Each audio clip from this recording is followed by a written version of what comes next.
Hi guys! Dito naman tayo ngayon sa pinakabagong launch ng ating Lancaster New City, ang bagong model house dito sa KS29 Annex. So, ang pangalan ng unit na ito is Lia unit. This is a 40 square meter floor area and 50 square meter lot area. So guys, ipapakita ko sa inyo yung actual turnover nitong house at ipapakita ko rin sa inyo kung gaano kasulit at worth it itong Lia ngayong 2025.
So guys, ito yung kanyang actual turnover unit. Kung mapapansin nyo sa kanyang design is naka-powder coated aluminum na yung kanyang mga windows.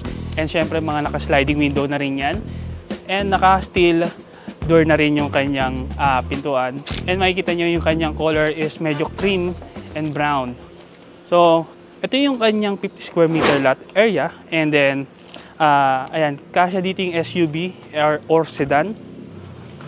So, pagpasok nyo dito guys, this is a semi-complete finish with partition and ceiling na rin. And also, makita nyo yung kanyang walls is painted na rin. And ito yung kanyang living and dining area.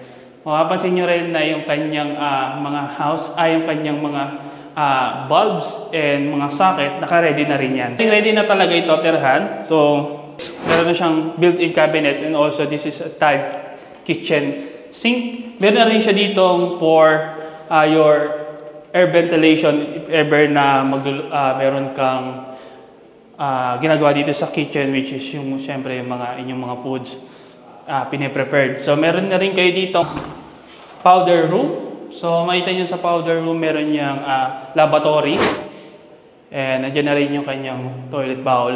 And meron na rin yan syempre na ventilation na meron na rin yung bintana sa labas. And then dito sa kanyang service area, ito yung kanyang service area guys. So sa kanyang service area, ang sukat nito is 5 by 1.5 yung kanyang sukat. So mapapansin nyo, mahaba, 5 meters yung kanyang sukat. And 1.5 naman yung kanyang kapal. Mapapansin nyo rin na ang kanyang space dito, so pwede kayo maglagay ng storage room. So kung gusto nyo i-maximize yung Lia, yung space na hinahanap nyo, kayang i-provide ni Lia yan. So dito tayo sa taas. Pag-akat nyo guys, this is a staircase na buhos. So matibay yung kanyang stair and meron na rin kayong steel hand railings. And also, pagpasok nyo, buksan lang natin dito guys para open. Ito yung kanyang toilet and bath para makita nyo guys. Meron na rin yung exhaust fan. Meron na rin sa kanyang toilet and bath, lavatory, and halos complete bathroom tissue na yan. And then this one is the first bedroom. Lahat ng kwarto nandito sa taas. And ito yung kanyang space. So napakalaki. So this is ideal talaga sa mga starting families or yung mga OFW natin dyan na gusto mag-invest ng kanilang house for the first time. So ito yung kanyang view para sa kanyang car garage. So, nakikita nyo yung kanyang window is napakaganda.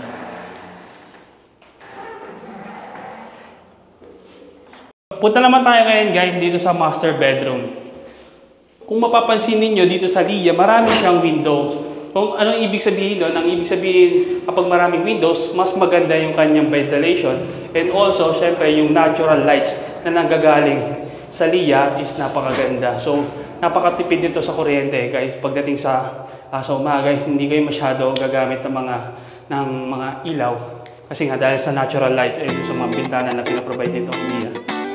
So, ito yung kanyang space. So,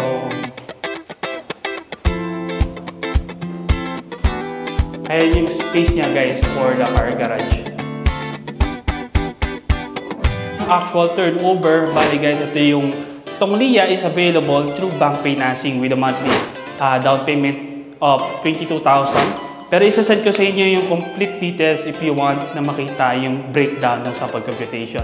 And if you want na magpa-tripping din, syempre meron din tayo free service vehicle and free viewing dito sa ating Lia unit. So, pwede ko kayong samahan dito sa KS29. So, yun lang guys, if you want na makakuha ng slot sa bagong unit na ito, message me now. And syempre, follow nyo na rin ako sa aking Facebook, YouTube, and syempre sa ating mga TikTok account. So yun lang guys, see you on my next video.